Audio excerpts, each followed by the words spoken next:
Civil services examination ప్రిపరేషన్లో students history, geography, economy, polity ఇలా diversified subjects చదవాల్సి ఉంటుంది. ఏ స్టూడెంట్ అయినా ఒక స్పెసిఫిక్ పీరియడ్ ఆఫ్ టైంలో సిలబస్ కంప్లీట్ చేయాలి అంటే ఒక ప్రాపర్ షెడ్యూల్ అవసరం అవుతుంది. మీ షెడ్యూల్ ఎంత స్పెసిఫిక్గా ఉండాలి అంటే ఏ డే ఏ టాపిక్ మీరు చదవాలి అనేది క్లియర్గా నోట్ చేసుకుని పెట్టుకోవాలి. ఫర్ ఎగ్జాంపుల్, ఒక డే ఫండమెంటల్ రైట్స్ చదువుతున్నారు, ఇంకో డే డైరెక్టివ్ ప్రిన్సిపల్స్ చదువుతున్నారు. ఇలా ప్రతి సబ్జెక్ట్కి సంబంధించి డీటెయిల్డ్గా షెడ్యూల్ వేసుకొని ప్రిపేర్ అవ్వండి. ఇది కొంచెం కష్టంగానే అనిపించవచ్చు, కానీ మీకు మంచి డిసిప్లిన్ని అలవాటు చేస్తుంది.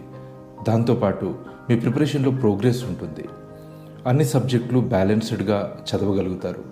అంతేకాకుండా స్ట్రెస్ లేకుండా చాలా ప్రశాంతంగా మీ ప్రిపరేషన్ని కంటిన్యూ చేయగలుగుతారు.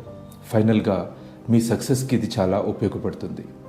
సక్సెస్ అయిన వాళ్ళు, సక్సెస్ అవ్వాలనుకుంటున్న వాళ్ళందరూ ఈ విధంగానే ప్రిపేర్ అవుతుంటారు.